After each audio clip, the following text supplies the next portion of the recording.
Perhaps no other state is as fiercely independent as Vermont.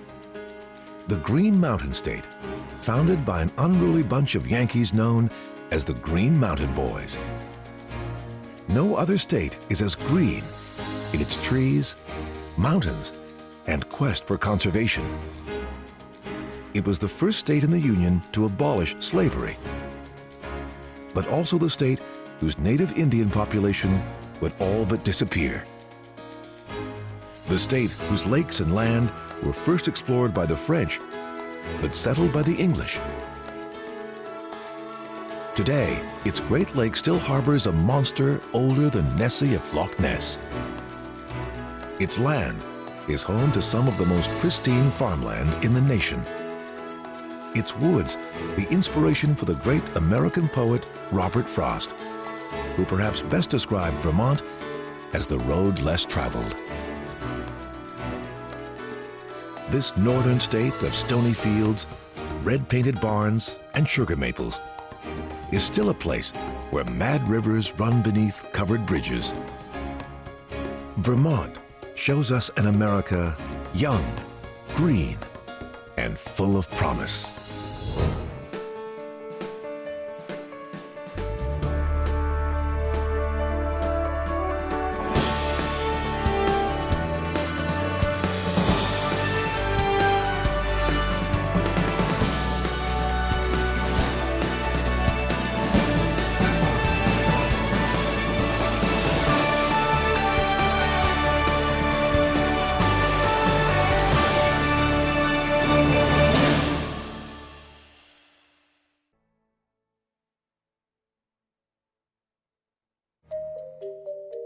From the time the glaciers melted over 10,000 years ago, this vast body of water has defined the land and life around it. Lake Champlain, 120 miles long, and in some places, 12 miles wide. It lies deep in a valley carved by glaciers, with the Adirondack Mountains to the west and the Green Mountains to the east. Today, the skeletal remains of beluga whales are evidence that the lake was once a part of a salty inland arm of the Atlantic Ocean.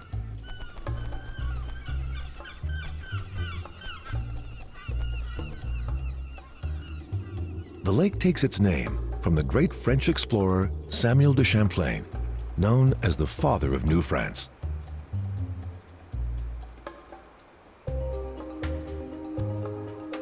In 1609, he headed south on the lake from Canada and was likely the first European to set foot on Ile La Motte.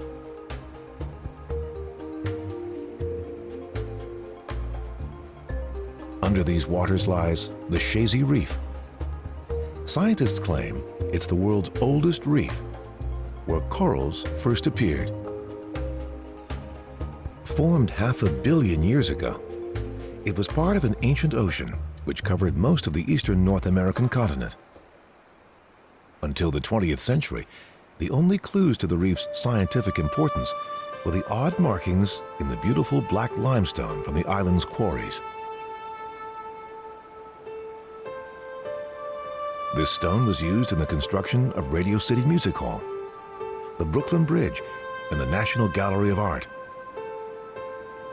Early quarry workers never knew that the strange marks on the rock were marine fossils 500 million years old.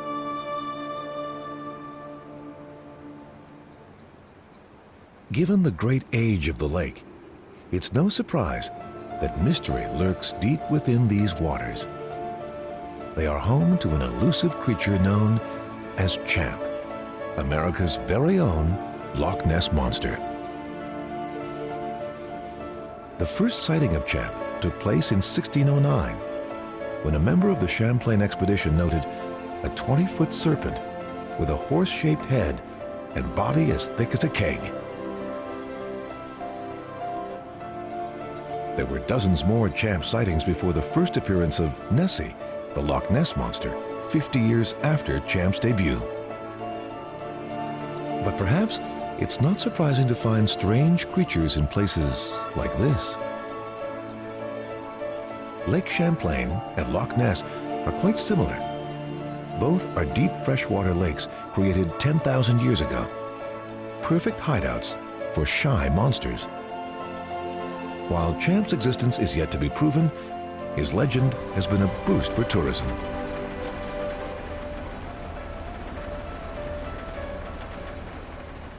The next two islands of Lake Champlain, North and South Hero, were once named Two Heroes in honor of Ethan and Ira Allen, brothers who helped to found Vermont.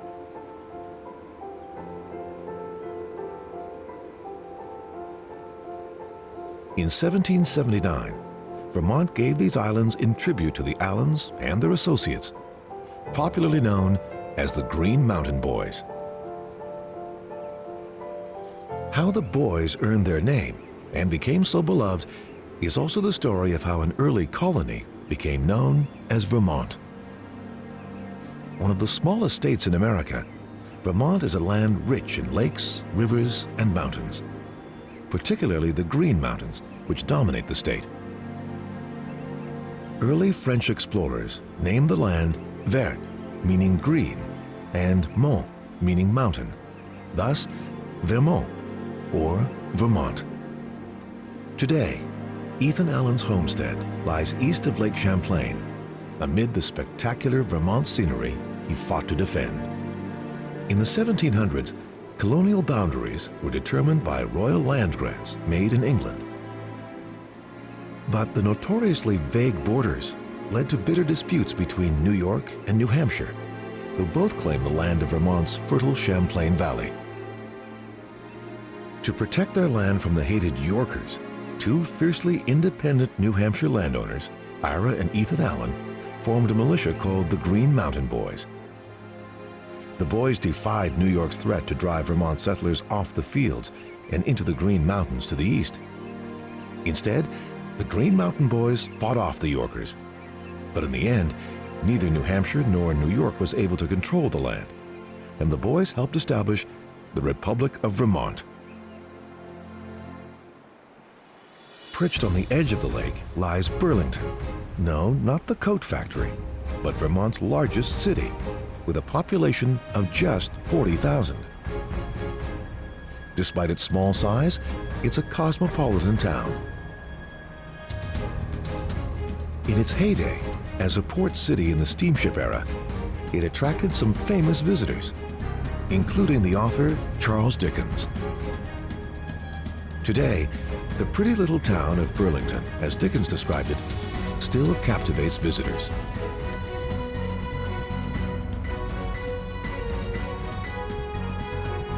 The town center of the Church Street Marketplace is a bustling mix of cafes and shops.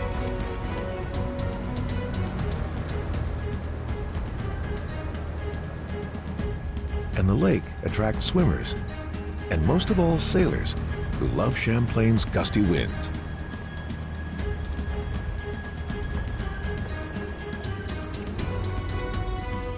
Moving inland lie Camel's Hump and Mount Mansfield, the two highest mountains in Vermont. Over the hump and down into the valley, just 3 miles away, is the 45-acre Shelburne Museum, a village of historic buildings that hold the finest collection of Americana in the country. Known as the Smithsonian of New England, the village holds over 100,000 artifacts, from cigar store Indians to a full-sized carousel.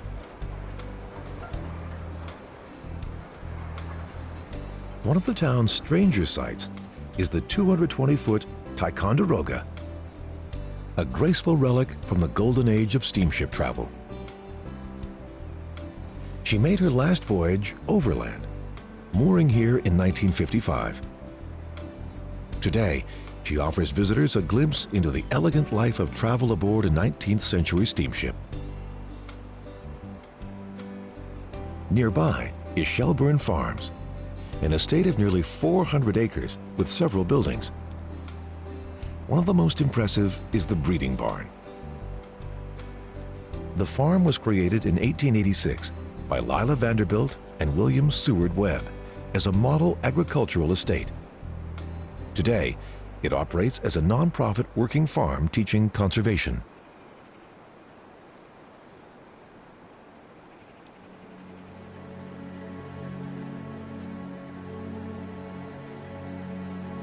For over 100 centuries, Native Americans called the Abenaki traveled Vermont's waterways in birch bark canoes.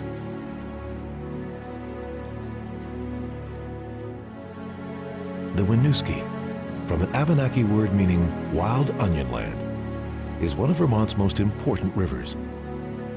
Running 90 miles from the Green Mountains west to Lake Champlain.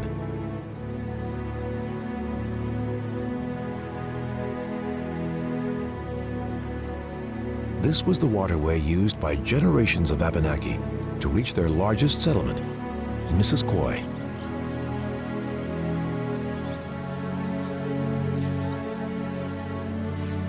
Here they lived as farmers and hunters until the arrival of Europeans, whose diseases and wars would bring an end to the Abenaki way of life.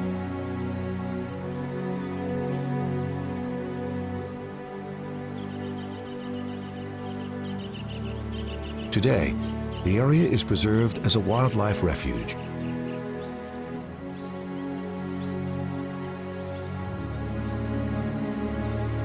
And while 2,500 Abenaki still live here around the lake, much of their heritage is lost.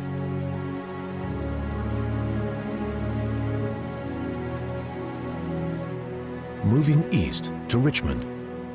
Here, one of the most unusual buildings in the state stands as a testament to Vermont's credo of religious freedom. It's known as the Old Round Church. Although it appears round, it's actually 16-sided.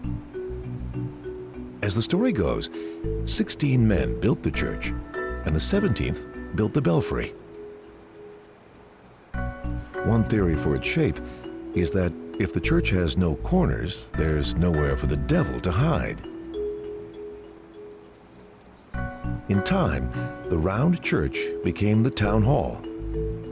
Here, annual town meetings, a Vermont tradition, were held for 160 years.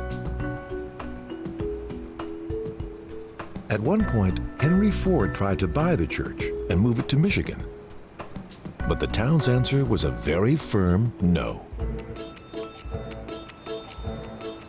Just off the interstate, heading north, is Waterbury, a town that holds a special place in the hearts of ice cream fans.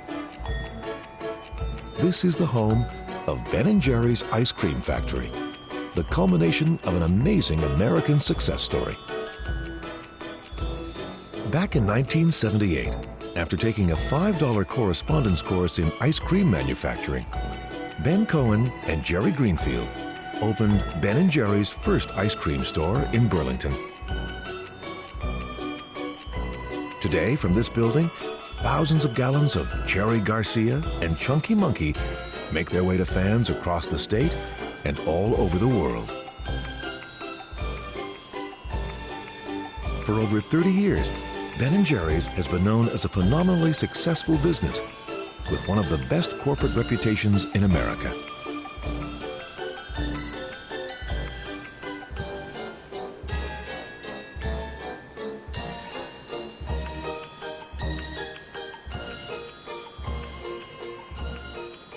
Winter in Vermont is a time of deep snows, and Wilson Bentley, the most famous son of the little town of Jericho, was a man born very much in the right place at the right time.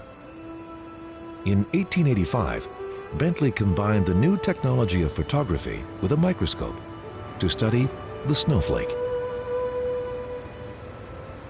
Snowflake Bentley, as he became known, was the first person to discover that no two snowflakes are alike.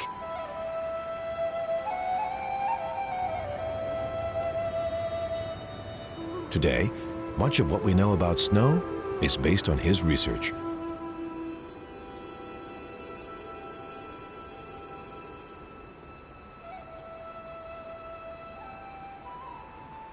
In the 20th century, snow became a gold mine for the 200-year-old town of Stowe, located on Mount Mansfield. At over 4,000 feet, it's the tallest mountain in Vermont, and the views from the summit are well worth the 4-hour hike to the top.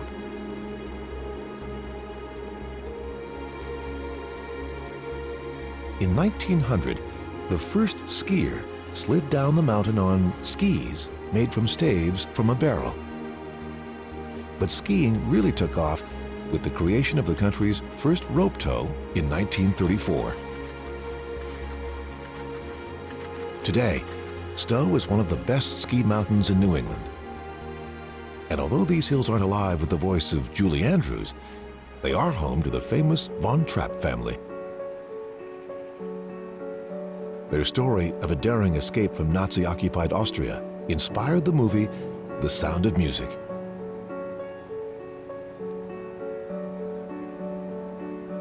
Here, the family began the country's first cross-country ski center, the 2,400-acre Trapp Family Lodge.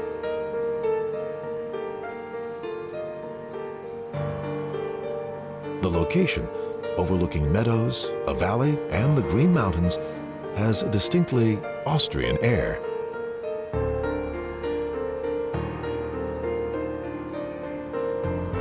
Six miles north of Stowe, travelers arrive at a dense, dark forest and a gorge known as Smuggler's Notch. Although this narrow pass had long been known for smuggling, it became the scene of an historic clash between politics and business during the War of 1812. Despite America's ban against trade with Canada, Vermonters defied the law and smuggled beef through the Notch to sell in British Canada, while other Vermonters fought to keep the British troops at bay. For both sides, it must have been tough. In summer, the steep road forges a winding path through the mountains. But in winter, snow makes it impassable, and the Notch is closed. And just like the old Yankee yarn, when a visitor asks the way to the ski area at the Notch, the locals' answer may be, "You can't get there from here." In fall, the sugar maple, Vermont's state tree, turns the hills a fiery red, setting the hills ablaze with color. In spring, when the maples produce their sap, Vermont's sugaring season begins. One glance at the foliage, surely one of nature's most extravagant displays of color, explains why Vermont is invaded by thousands of visitors every fall.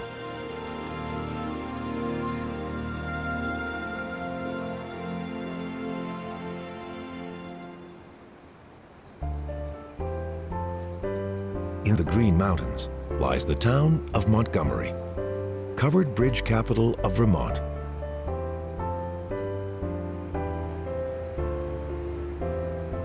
For many, the bridges invoke nostalgia for a simpler time. But in the 19th century, they were a remarkable engineering achievement that helped facilitate the growth of a young nation. Battered by winter ice and snow, wooden bridges deteriorated quickly, lasting maybe 15 years. But building a cover to protect the massive structural beams could extend the life of a bridge by over 100 years.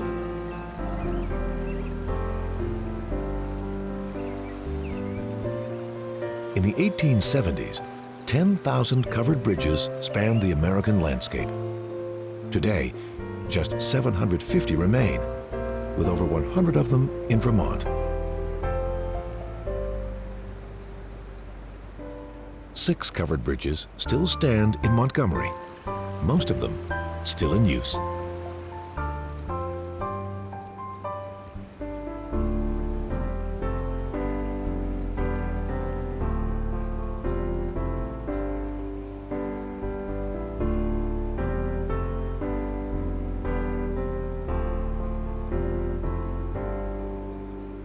East of the Green Mountains, lies the splendid isolation of the Northeast Kingdom. It was named when a senator from Vermont was struck by the area's natural splendor and said, "This is such beautiful country up here that it should be called the Northeast Kingdom."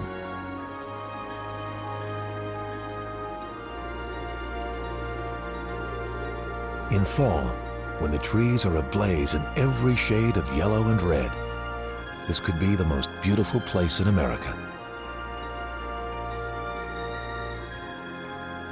Here, forested hills open into one-church villages and gorgeous lakes. The largest, Lake Willoughby, is shaped like a Nordic fjord. Formed by glaciers that carved out U-shaped valleys and spectacular cliffs, the lake covers nearly 1,700 acres.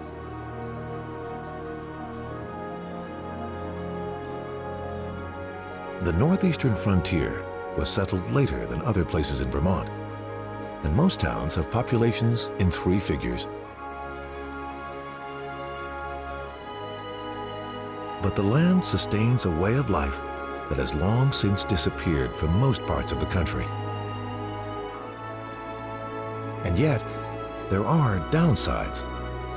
In the kingdom, backroad travelers are warned to beware of moose, the most dangerous animals in the northern woods. Moose don't just dent cars, they total them. Further south is the quintessential Vermont town of Craftsbury. It was founded in 1788 by Ebenezer Crafts, a Revolutionary War veteran. Like many New England towns, Craftsbury retains its historic town common, a Yankee tradition from colonial times. Back then, a common space in the village center was set aside for grazing sheep and cattle. While the days of free-ranging livestock are gone, the tidy green commons remain. In the crisp light of autumn, the skies in the Northeast Kingdom seem bluer, the fields greener, and the trees exquisite. Each fall, the foliage surrounding the town of Peacham becomes one of the most photographed scenes in New England. Peacham's rolling hills, red barns, and white-steepled church have made it the setting for the films Ethan Frome, Where the Rivers Flow North, and The Spitfire Grill.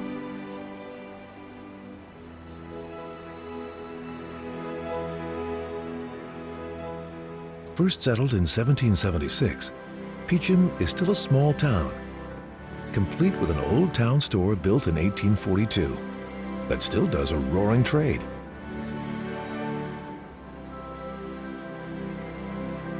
It even offers rooms for rent.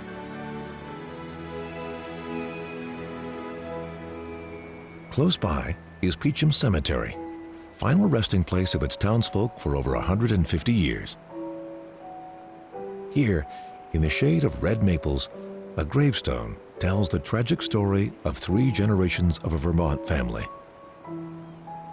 One spring in the 1800s, a grandmother, her daughter, and 8-year-old grandson froze to death as they walked into town.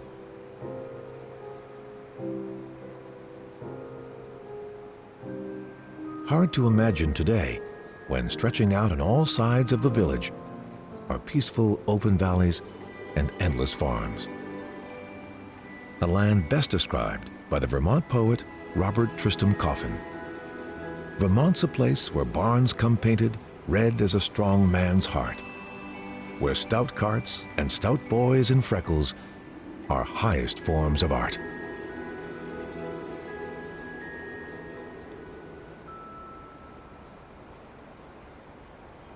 Central Vermont has long been defined by its massive granite quarries, source of the near flawless stone used in gravestones and buildings all over the world.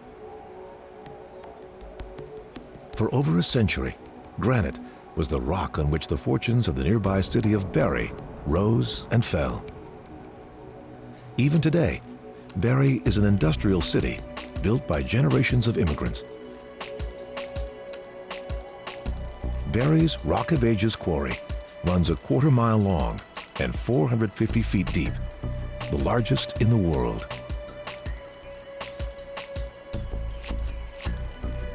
In the late 1800s, generations of European stonecutters arrived to work in the quarries.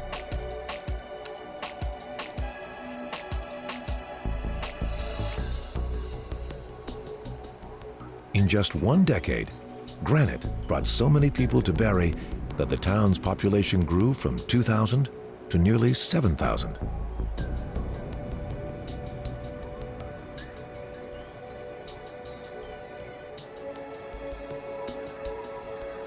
Tons of granite and marble from across the state was carried by rail to Washington, D.C.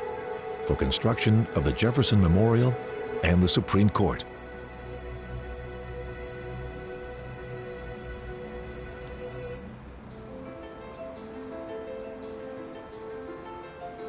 Just outside Barry is one of the most fantastic displays of granite to be seen.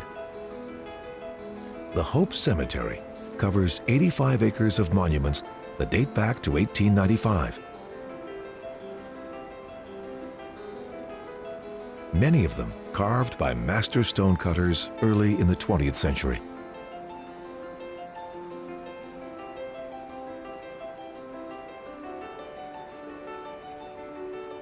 Just west of Barry is Vermont's state capital, Montpelier. With a population of just 10,000, it's the smallest in the nation. The State House is known for its gold leaf dome, bearing aloft a statue representing agriculture, a monument to Vermont's farming industry.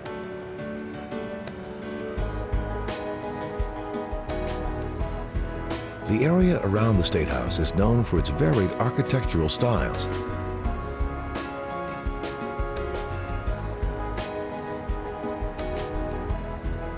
Ranging from a Greek Revival courthouse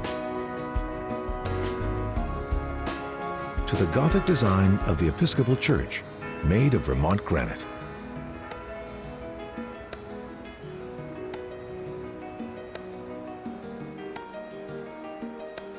Just north of the capital is the town of Plainfield, home to the progressive Goddard College. Here, in the 1960s, the school was home to some of the most vocal opposition to the Vietnam War. In time, the school's bohemian reputation turned Plainfield into a mecca for communes and hippies, some of whom are still here.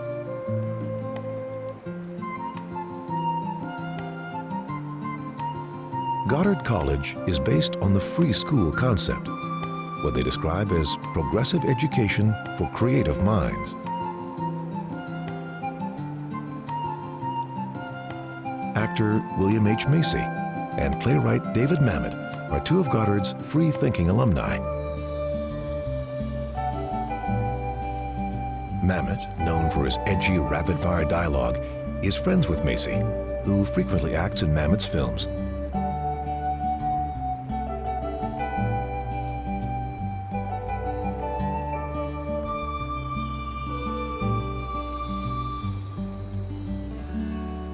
Moving south to the fertile farmlands of the Mad River Valley is the great Jocelyn Round Barn, one of the very few remaining round barns in Vermont. Based on a Shaker design, the barns epitomize the Shaker rule of craftsmanship. Let it be plain and simple, of good and substantial quality, unembellished by any superfluities which add nothing to its goodness or durability. Round barns are the model of practicality. Hay was stored on the top floor, horses and cows kept on the middle floor, and the ground level was reserved for cows' manure, where it could be easily removed. All in all, a most practical design for a working farmer's barn.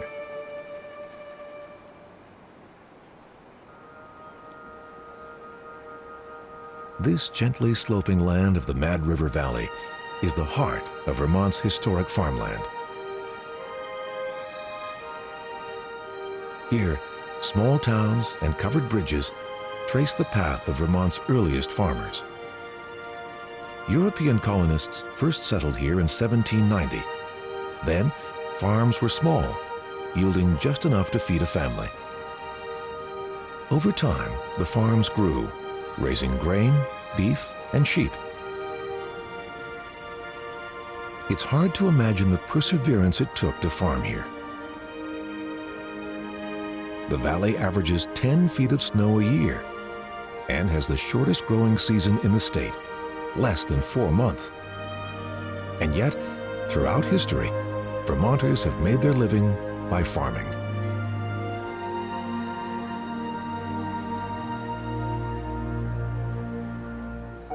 Today, the major landmark in the small village of Waitsfield is the Great Eddy Bridge, which spans the Mad River, the oldest operating covered bridge in the state. Although just 8% of the people of Waitsfield still work in farming, the landscape is beautifully preserved, especially along Route 100, ranked as one of the 10 most scenic roads in America. The road winds north for 200 miles along the rugged spine of the Green Mountains, across some of the best scenery in the state. And best of all, there are no garish billboards to spoil the view. Road signage has been banned here since 1963.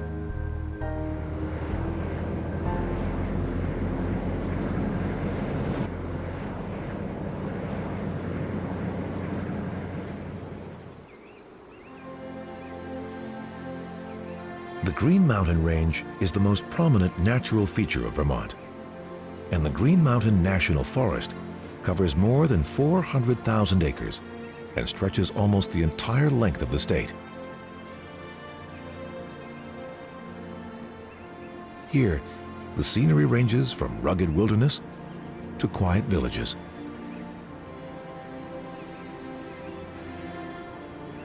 Within this land are thousands of historic sites spanning the history of Vermont, including the early homes of the Abenaki tribe, the Native Americans who settled here 12,000 years ago.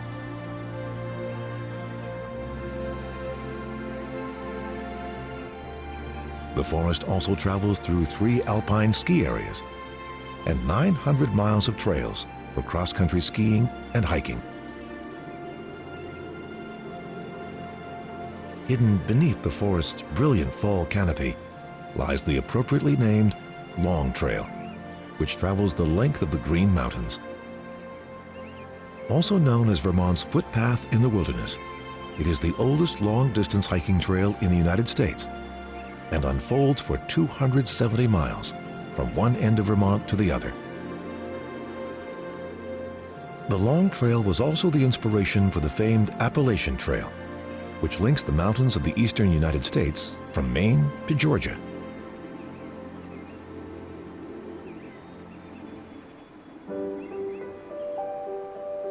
West of the Long Trail lies the perfectly preserved home of Rudyard Kipling.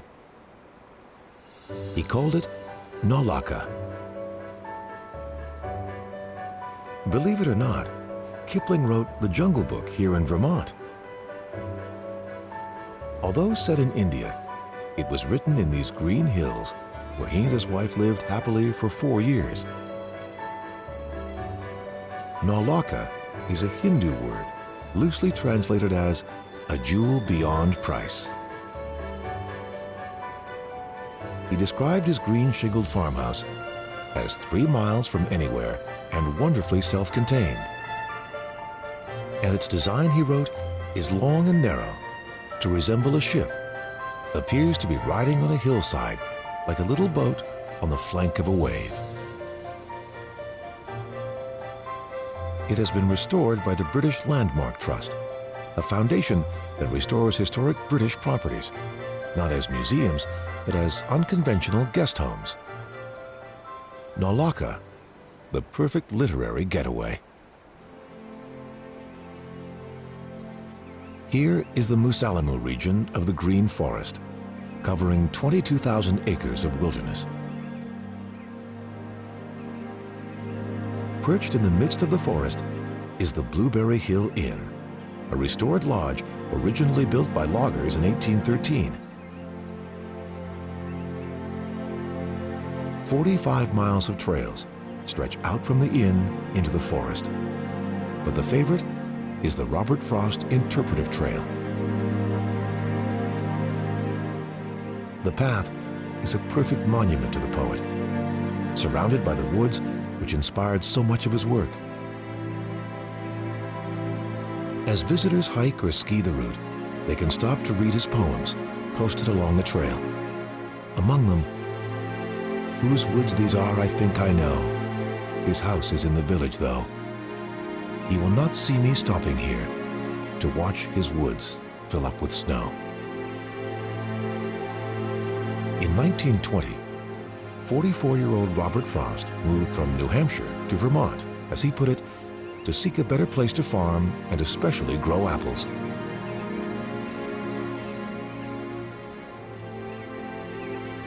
Apparently he found it. For the next 4 decades, Frost lived mainly in Vermont, writing much of his verse in this log cabin near Ripton, a small town in the heart of the Green Mountain Forest. He ended his Pulitzer Prize-winning poem, New Hampshire, with the ironic words, "At present, I am living in Vermont."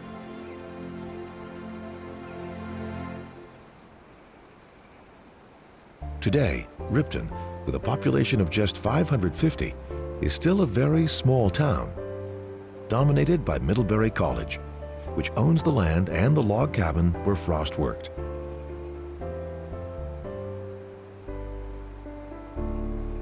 From 1921, when he first spoke at the school, Frost returned every summer for 42 years in support of the Writers Program.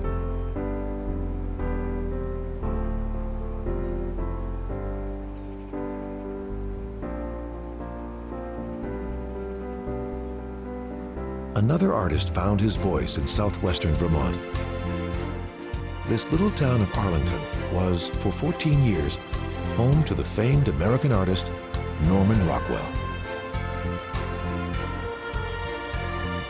After leaving New York City, Rockwell described moving to Vermont as having fallen into utopia.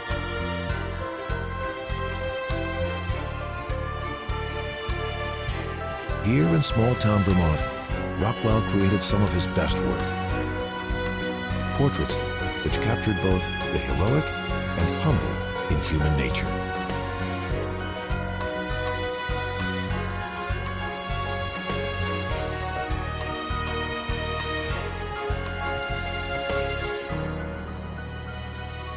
Nestled in the hills north of Arlington is the charming town of Manchester Center. Many visitors are drawn to Hildene, the home built by Robert Todd Lincoln, son of President Abraham Lincoln.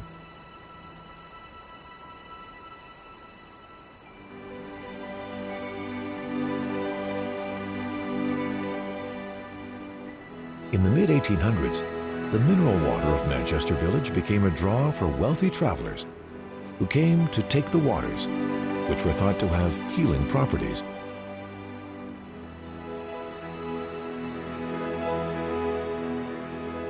Moving west to the Connecticut River Valley is Woodstock, considered by many as the prettiest small town in America. A large part of the credit for that title is due to the efforts of Lawrence Rockefeller and his wife Mary French.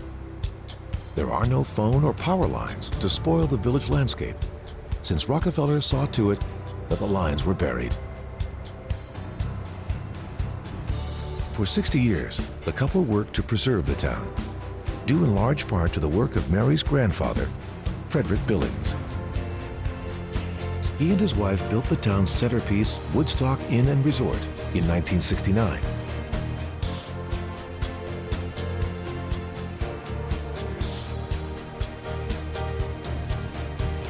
As well as deep pockets, the Rockefellers were known for their commitment to conservation, an interest that first took place in Vermont.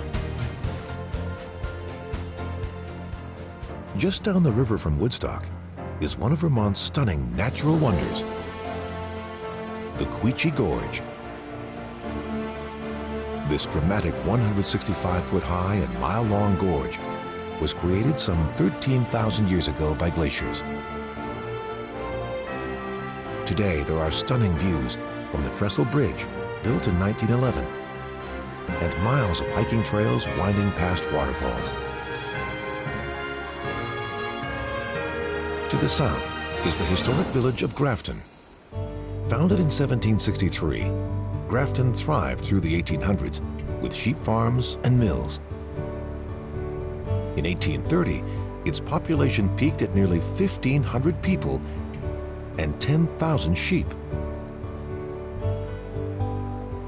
The days of sheep farming are gone, but many of Grafton's historic buildings still stand.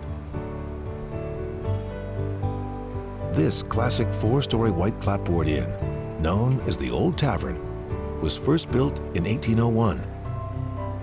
Today, it's one of the oldest operating inns in America. The Old Tavern that once served stagecoach passengers and their horses still hosts guests today.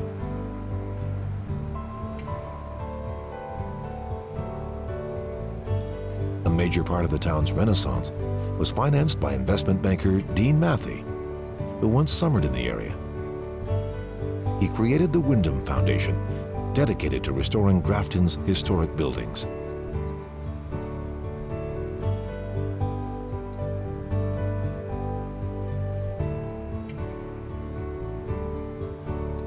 But the town is best known for its cheddar cheese business, which began in 1892.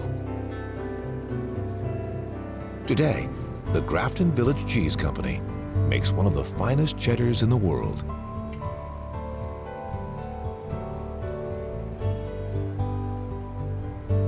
Fast forward from the 1800s to the Roaring '20s and look down at the bucolic home of author Sinclair Lewis and journalist Dorothy Thompson. These 300 acres combine the land of 2 farms into a property the couple christened Twin Farms. They bought the land in 1928, a year after Lewis's novel Elmer Gantry was published. The couple fell in love with Vermont and invited their literary friends to visit.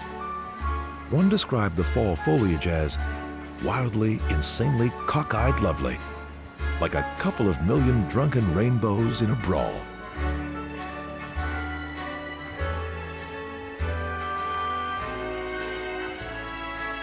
Later, after the couple separated, Dorothy wrote Lewis that Twin Farms was the best expression in life of both of us.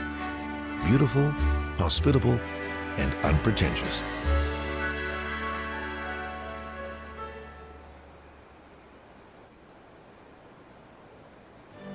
Our final destination is the small hill town of Plymouth Notch, the birthplace of Calvin Coolidge.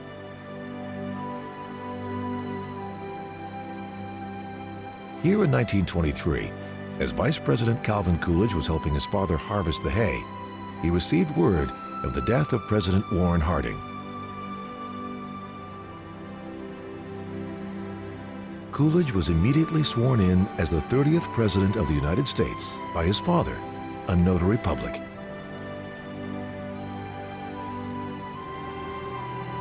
Today, the hillside farm is an historic site. The president is buried in the town cemetery with 7 generations of Coolidges. When asked why he wished to be buried in such humble surroundings, he replied, "We draw our presidents from the people. I came from them. I wish to be one of them again."